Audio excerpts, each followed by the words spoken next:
बंग महिला द्वारा लिखित दुलाई वाली।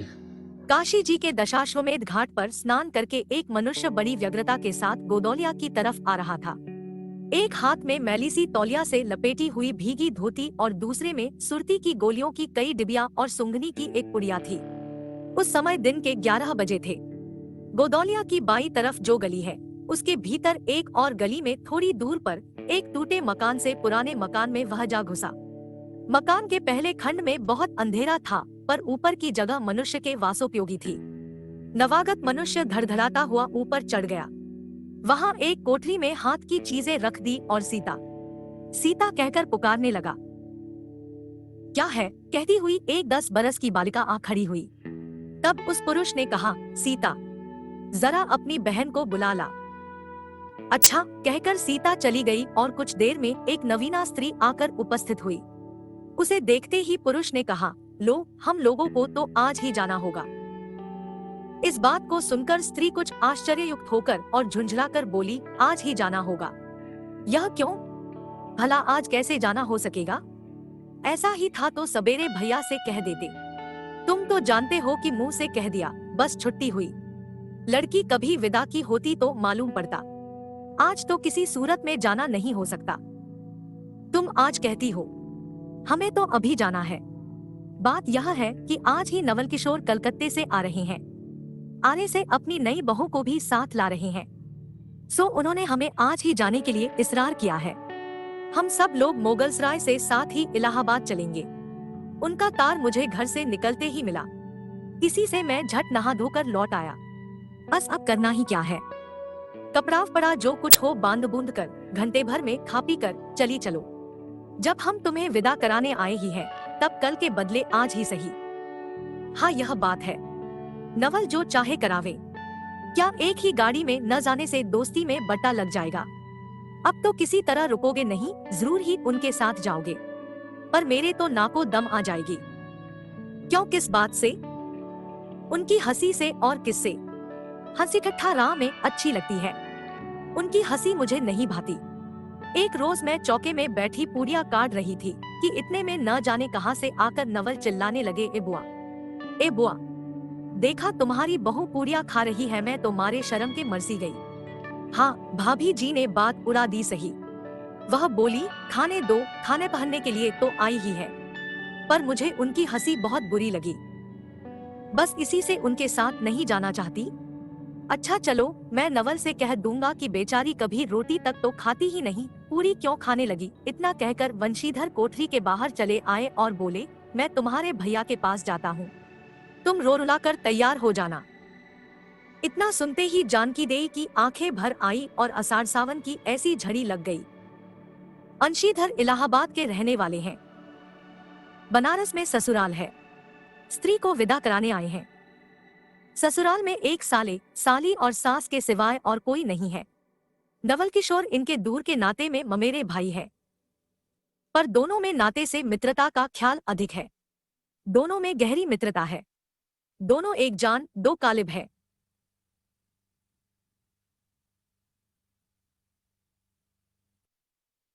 उसी दिन वंशीधर का जाना स्थिर हो गया। सीता बहन के संग जाने के लिए रोने लगी। माँ रोती धोती लड़की को विदा की सामग्री इकट्ठी करने लगी। जानकी देई भी रोती ही रोती तैयार होने लगी। कोई चीज भूलने पर धीमी आवाज से माँ को याद भी दिलाती गई। 1 बजने पर स्टेशन जाने का समय आया। अब गाड़ी या इक्का लाने कौन जाए। ससुराल वालों की अवस्था अब आगे किसी नहीं थी कि 2-2, 4-4 नौकर चाकर हर समय बने रहें। सीता के बाप के न रहने से काम बिगड़ गया है। पैसे वाले के यहाँ नौकर चाकरों के सिवा और भी 2-4 खुशामदी घेरे रहते हैं। छूछे को कौन पूछे। एक कहारिन है, सो भी इस समय कहीं गई है। सालेराम की तबीयत अच्छी नहीं, वह हर घड़ी बिछौने से बातें करते हैं। इस पर भी आप कहने लगे, मैं ही धीरे धीरे जाकर कोई सवारी ले आता हूँ, नजदीक तो है। वंशीधर बोले, नहीं नहीं, तुम क्यों तकलीफ करोगे, मैं ही जाता हूँ। जाते जाते वंशीधर विचारने लगे कि इक्के की सवारी तो भले घर की स्त्रियों के बैठने लायक नहीं होती, क्योंकि एक तो उतने ऊंचे पर चढ़ना पड़ता है, दूसरे पराये पुरुष के संग एक साथ बैठना पड़ता है। मैं एक पालकी गाड़ी ही कर लूं। उसमें सब तरह का आराम रहता है। पर जब गाड़ी वालों ने 1.5 रुपया किराया मांगा, तब वंशीधर ने मन में कहा चलो इक्का ही सही, पहुंचने से काम, कुछ नवल किशोर तो यहाँ साथ है नहीं, इलाहाबाद में देखा जाएगा। वंशीधर इक्का ले आए और जो कुछ असबाब था इक्के पर रखकर आप भी बैठ गए। जानकी देई बड़ी विकलता से रोती हुई इक्के पर जा बैठी। पर इस अस्थिर संसार में स्थिरता कहाँ? यहाँ कुछ भी स्थिर नहीं। इक्का जैसे जैसे आगे बढ़ता गया, वैसे ही वैसे जानकी की रुलाई भी कम होती गई। सिकरौल के स्टेशन के पास पहुँचते पहुँचते जानकी अपनी आंखें अच्छी तरह पोंछ चुकी थी। दोनों चुपचाप चले जा रहे थे कि अचानक वंशीधर की नजर अपनी धोती पर पड़ी और अरे एक बात तो हम भूल ही गए कहकर पछतासा उठे। इक्के वाले के कान बचाकर जानकी ने पूछा, क्या हुआ? क्या कोई जरूरी चीज भूल आए?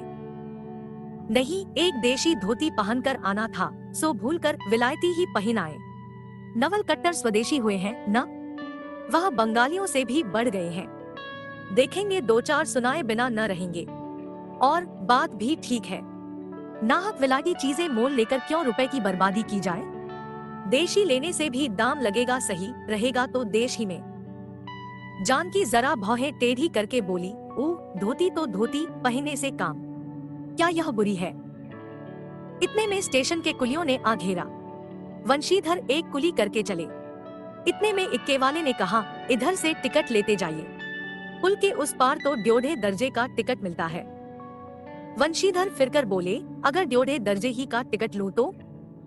इक्के वाला चुप हो गया। इक्के की सवारी देखकर इसने ऐसा कहा। यह कहते हुए वंशीधर आगे बढ़े। यथासमय रेल पर बैठकर वंशीधर राजघाट पार करके मुकलसराय पहुँचे। वहाँ पर पुल लांघकर दूसरे प्लेटफॉर्म पर जा बैठे। आप नवल से मिलने की खुशी में प्लेटफॉर्म की इस छोर से उस छोर तक टहलते रहे। देखते देखते गाड़ी का धुआं दिखलाई पड़ा। मुसाफिर अपनी गठरी संभालने लगे। रेलदेवी भी अपनी चाल धीमी करती हुई गंभीरता से आ खड़ी हुई। वंशीधर एक बार चलती गाड़ी ही में शुरू से आखिर तक देख गए, पर नवल का कहीं पता नहीं।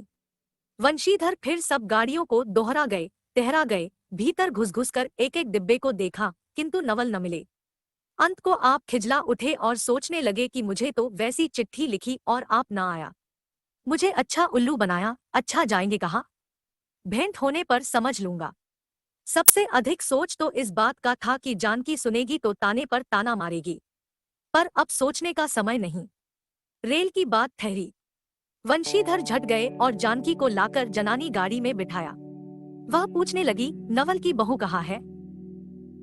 वह नहीं आए, कोई अटकाव हो गया कहकर आप बगल वाले कमरे में जा बैठे। टिकट तो 1.5 का था, पर 1.5 दर्जे का कमरा कलकत्ते से आने वाले मुसाफिरों से भरा था, इसलिए तीसरे ही दर्जे में बैठना पड़ा। जिस गाड़ी में वंशीधर बैठे थे उसके सब कमरों में मिलाकर कुल 10 ही 12 स्त्री पुरुष थे। समय पर गाड़ी छूटी। नवल की बातें और न जाने क्या अगड़बगड़ सोचते सोचते गाड़ी कई स्टेशन पार करके मिर्जापुर पहुंची। 3 मिर्जापुर में पेट्राम की शिकायत शुरू हुई। उसने सुझाया कि इलाहाबाद पहुंचने में अभी देरी है। चलने के झंझट में अच्छी तरह उसकी पूजा किए बिना ही वंशीधर ने बनारस छोड़ा था, इसलिए आप झट प्लेटफॉर्म पर उतरे और पानी के बम्बे से हाथ मुंह धोकर एक खोमचे वाले से थोड़ी सी ताजी पूड़ियाँ और मिठाई लेकर निराले में बैठ आपने उन्हें ठिकाने पहुंचाया। पीछे से जानकी की सुध आई। सोचा कि पहले पूछ लें, तब कुछ मोल लेंगे, क्योंकि स्त्रियां नटखट होती है। वह रेल पर खाना नहीं पसंद करती। पूछने पर वही बात हुई। तब वंशीधर लौटकर अपने कमरे में आ बैठे। यदि वह चाहते तो वे इस समय ड्योढ़े में बैठ जाते, क्योंकि अब भीड़ कम हो गई थी, पर उन्होंने कहा थोड़ी देर के लिए कौन बखेड़ा करे। वंशीधर अपने कमरे में बैठा तो 2-1 मुसाफिर अधिक दीख पड़े। आगे वाले में से एक उतर भी गया था। जो लोग थे सब तीसरे ही दर्जे के योग्य ही जान पड़ते थे। अधिक सभ्य कोई थे तो वंशीधर ही थे। उनके कमरे में पास वाली जगह में एक भले घर की स्त्री बैठी थी।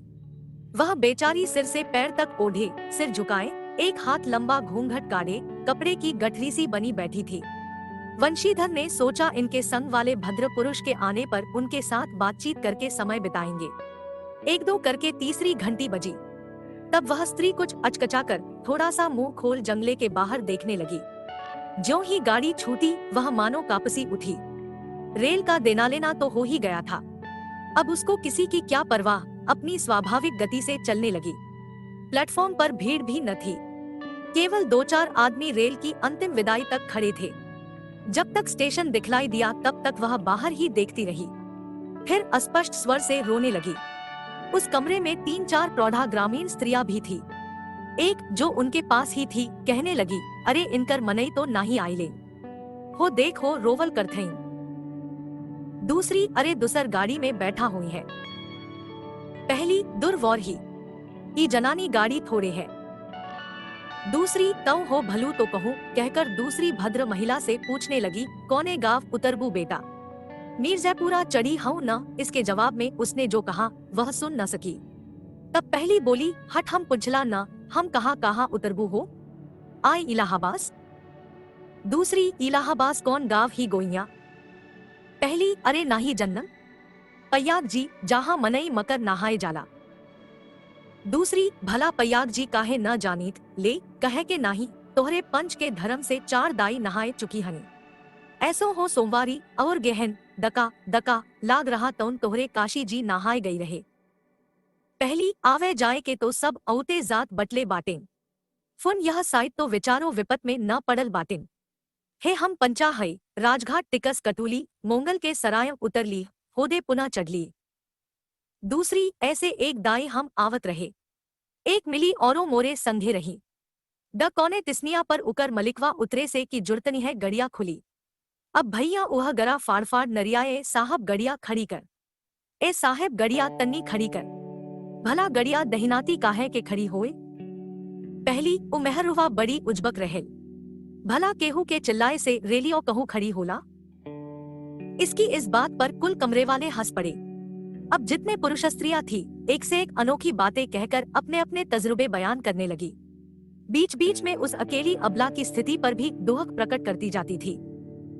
तीसरी स्त्री बोली कि कसिया पल्ले बाय दनाही, हे साहेबवा सुनी तो कलकत्ते ताई ले मसूलिया ले। अरे इन्हो तो नाही कि दूर से आवत रहलेन, फरागत के बदे उतर लेन।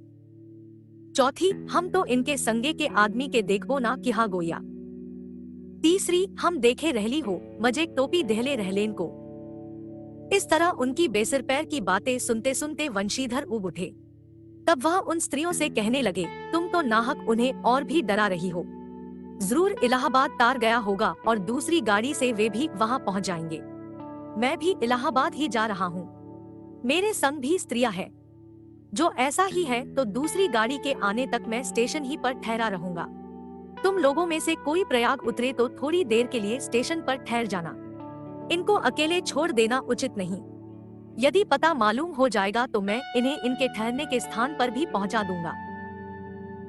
वंशीधर की इन बातों से उन स्त्रियों की वाक्यधारा दूसरी ओर बह चली। हाँ, यह बात तो आप भली कही, नाही भैया हम पंचे काहे के केहू से कुछ कही। अरे एक के एक करत न बाय तो दुनिया चलत कैसे बाय, इत्यादि ज्ञानगाथा होने लगी। कोई कोई उस बेचारी को सहारा मिलते देख खुश हुए और कोई कोई नाराज भी हुए। क्यों, सो मैं आपसे नहीं बतला सकती। उस गाड़ी में जितने मनुष्य थे सभी ने इस विषय में कुछ न कुछ कह डाला था। पिछली सीट में केवल एक स्त्री जो फरासी सी छींट की दुलाई ओढ़े अकेली बैठी थी, कुछ नहीं बोली। कभी कभी घूंघट के भीतर से एक आंख निकालकर वंशीधर की ओर ताक देती थी और सामना हो जाने पर फिर मुंह फेर लेती थी। वंशीधर सोचने लगे कि यह क्या बात है। देखने में तो यह भले घर की मालूम होती है, पर आचरण इसका अच्छा नहीं। गाड़ी इलाहाबाद के पास पहुंचने को हुई। वंशीधर उस स्त्री को धीरज दिलाकर आकाश पाताल सोचने लगे। यदि तार से कोई खबर न आई होगी तो दूसरी गाड़ी तक स्टेशन पर ही ठहरना पड़ेगा, और जो उससे भी कोई न आया तो क्या करूंगा। जो हो गाड़ी नैनी से छूट गई। अब उन अशिक्षिता स्त्रियों ने फिर मुंह खोला, कभैया जो केहू बिन टिक्कस के आवत होए तो ओकर का सजाए होला। अरे ओंका ई नाही चाहत रहा कि मेहरारू के तो बैठा देहलेन और अपुआ तौन टिक्कस ले के चल देहलेन। किसी आदमी ने यहाँ तक दौड़ मारी कि रात को वंशीधर इसके जेवर छीन कर रफू चक्कर हो जाएंगे। उस गाड़ी में एक लाठी वाला भी था। उसने खुल्लम खुल्ला कहा, का बाबूजी कुछ हमरो साझा। उसकी बात पर वंशीधर क्रोध से लाल हो गए। उन्होंने उसे खूब धमकाया। उस समय तो वह चुप हो गया, पर यदि इलाहाबाद उतरता तो वंशीधर से बदला लिए बिना न रहता। वंशीधर इलाहाबाद में उतरे। एक बुढ़िया को भी वहीं उतरना था। उससे उन्होंने कहा, उनको भी अपने संग उतार लो। फिर इस बुढ़िया को उस स्त्री के पास बिठाकर आप जानकी को उतारने गए। जानकी से सब हाल कहने पर वह बोली, अरे जाने भी दो, किस बखेड़े में पड़े हो। पर वंशीधर ने न माना। जानकी को और उस भद्र महिला को एक ठिकाने बिठाकर आप स्टेशन मास्टर के पास गए। वंशीधर के जाते ही बुढ़िया, जिसे उन्होंने रखवाली के लिए छोड़ा था, किसी बहाने से भाग गई। स्टेशन मास्टर से पूछने पर मालूम हुआ कि कोई तार नहीं आया। अब तो वंशीधर बड़े असमंजस में पड़े। टिकट के लिए बखेड़ा होगा, क्योंकि वह स्त्री बेटिकट है। लौटकर आए तो किसी को न पाया। अरे यह सब कहाँ गई, यह कहकर चारों तरफ देखने लगे, कहीं पता नहीं। इस पर वंशीधर घबराए। आज कैसी बुरी साइट में घर से निकले कि एक के बाद दूसरी आफत में फंसते चले आ रहे हैं। इतने में अपने सामने उस दुलाई वाली को आते देखा। तू ही उन स्त्रियों को कहीं ले गई है, इतना कहना था कि दुलाई से मुंह खोलकर नवल किशोर खिलखिला उठे। अरे यह क्या, सब तुम्हारी ही करतूत है। अब मैं समझ गया, कैसा गजब तुमने किया है। ऐसी हंसी मुझे नहीं अच्छी लगती। मालूम होता है कि वह तुम्हारी ही बहू थी। अच्छा तो वे लोग गई कहाँ? वे लोग तो पालकी गाड़ी में बैठी है। तुम भी चलो। नहीं, मैं सब हाल सुन लूंगा तब चलूंगा। हाँ ये तो कहो, तुम मिर्जापुर में कहाँ से आ निकले? मिर्जापुर नहीं, मैं तो कलकत्ते से, बल्कि मुकलसराय से तुम्हारे साथ चला आ रहा हूँ। तुम जब मुकलसराय में मेरे लिए चक्कर लगाते थे, तब मैं ड्योढ़े दर्जे में ऊपर वाले बेंच पर लेटे तुम्हारा तमाशा देख रहा था। फिर मिर्जापुर में तुम पेट के धंधे में लगे थे। मैं तुम्हारे पास से निकल गया पर तुमने न देखा। मैं तुम्हारी गाड़ी में जा बैठा, सोचा कि तुम्हारे आने पर प्रकट होऊंगा। फिर थोड़ा और देख ले, करते करते यहाँ तक नौबत पहुँची। अच्छा अब चलो, जो हुआ उसे माफ करो। यह सुन वंशीधर प्रसन्न हो गए। दोनों मित्रों में बड़े प्रेम से बातचीत होने लगी। वंशीधर बोले, मेरे ऊपर जो कुछ बीती सो बीती, पर वह बेचारी जो तुम्हारे गुणवान के संग पहली ही बार रेल से आ रही थी, बहुत ही तंग हुई। उसे तो तुमने नाहक रुलाया। वह बहुत ही डर गई। नहीं जी, डर किस बात का था? तुम दोनों गाड़ी में न थे? हाँ, पर यदि मैं स्टेशन मास्टर से इतला कर देता तो बखेड़ा खड़ा हो जाता न। अरे तो क्या, मैं मर थोड़े ही गया था। 4 हाथ की दुलाई की बिसात ही कितनी। इसी तरह बातचीत करते करते दोनों गाड़ी के पास आए। देखा तो दोनों मित्रवधुओं में खूब हंसी हो रही थी। जानकी कह रही थी, अरे तुम जानो क्या, इन लोगों की हंसी ऐसी ही होती है। हंसी में किसी के प्राण भी निकल जाए तो इन्हें दया न आवे। खैर, दोनों मित्र अपनी अपनी घरवाली को ले राजी खुशी घर पहुंचे और मुझे भी उनकी ये रामभानी लिखने से